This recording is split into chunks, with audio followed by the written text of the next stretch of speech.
So today we have our first Porsche, or is it Porsche? I don't know, whatever. I'm excited because this guy actually has the award for the furthest traveled customer. Before, I think it was what, Texas? This guy came from Pennsylvania. He saw a Lexus that we did and a Tahoe that we did in the same type of theme, and absolutely loved it and said, I'm booking, I don't care where you're at, I'm on my way, I want my car to look like that.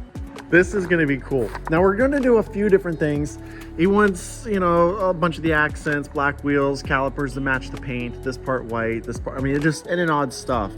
So it is gonna take some time on the prep side. Obviously being, you know, a nice vehicle, we wanna make sure that looks good, all is clean. So we have this one for a week. Normally we don't need a week to do a car, but a car like this, no rush. I've already washed it yesterday with some water and Dawn dish soap. That's the sound we're looking for. Oh yeah, and we'll match some of the emblems. This is gonna look really good when all is done. And we're gonna be doing a surprise at the end. Yeah, I'll save that. All right.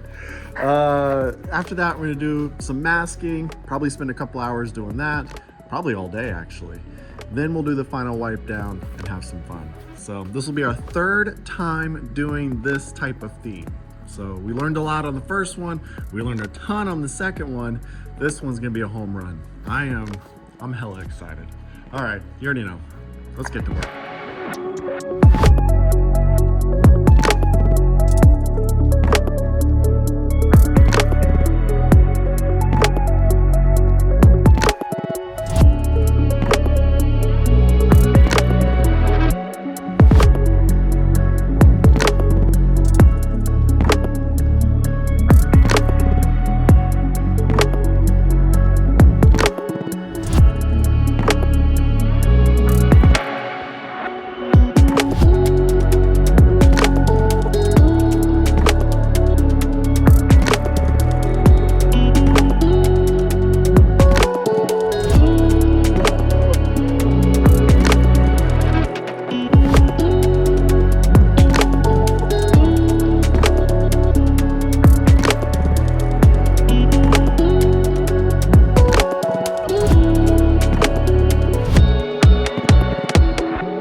All right, so we got the black base applied. We got about 3 gallons down on the car. Let it sit overnight. Not that that's needed, but whatever. Next comes the fun part. So we got our pigments laid out here. I'm not gonna use all of the pigments that you see here, but I did wanna have them out because I feel like last time I was scrambling and grabbing colors and kind of just, you know, going through those motions. This one I want it all laid out. And we got a couple different sections. We got our solid pearls, some color shifts, some flakes, some mega shifts, and then lastly, some glow in the dark. Yeah, that's cool. Who knows how long the glow in the dark lasts? The manufacturer ended up saying they're UV protected, so they're good on that end, but I mean, who knows? So let's do a final wipe down, put on some gloves, and get ready to throw some pigment around.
I need to darken this. I want less, I need depth.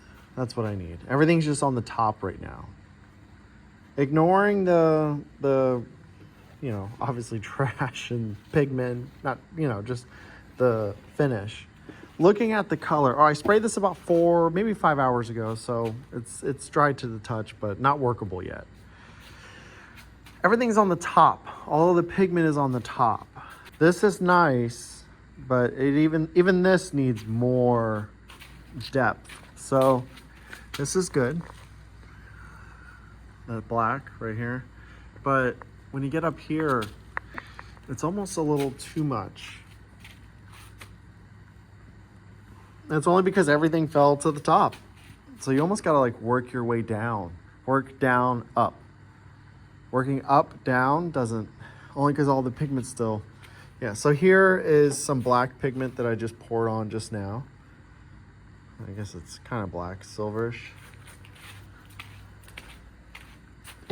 Nothing, just black pigment. I wanna sand this with 600 grit to 800 tomorrow, and then throw some black pigment on it.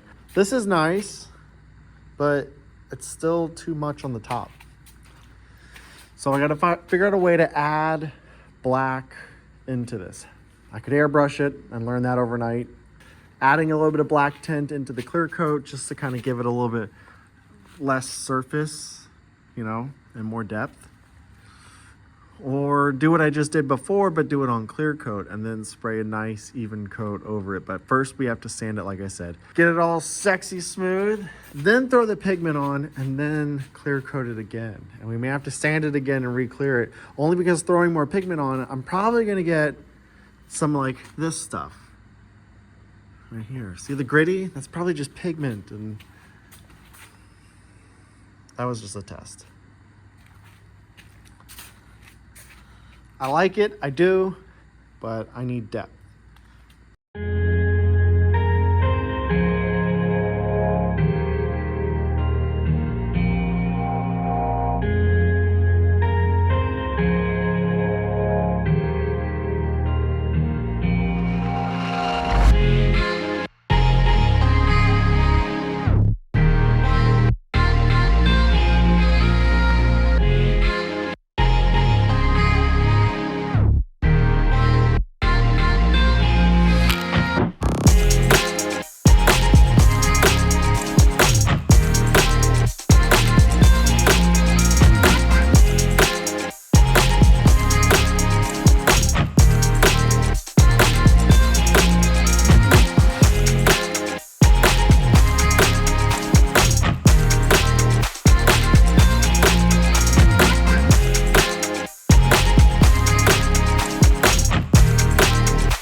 The car is done.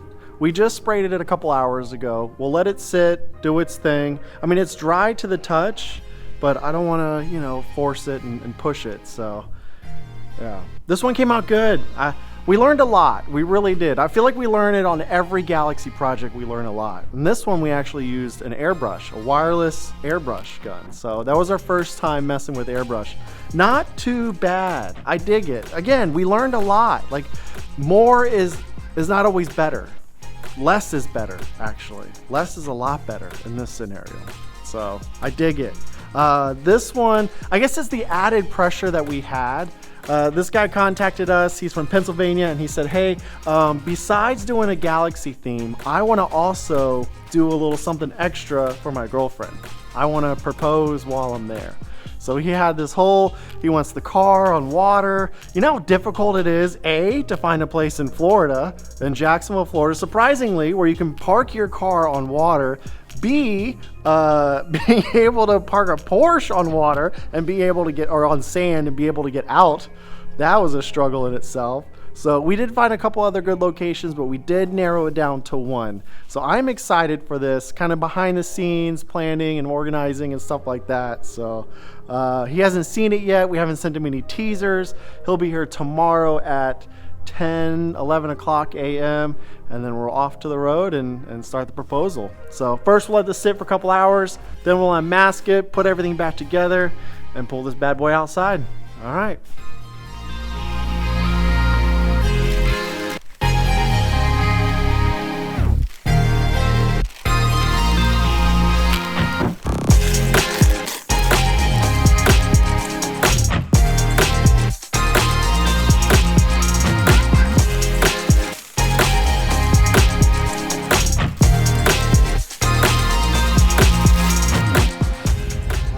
Customer's there at the location for his proposal. I am 2 minutes away. The media guy, Patrick's already doing his thing, set up the drone, hid the bottle. This guy's had delayed flights, went to the wrong beach, just errors that just stuff happening. Oh man, I'm sure he is anxious, but I'm pulling up. I'll record as much as I can without making it look too obvious. I'll have my my camera.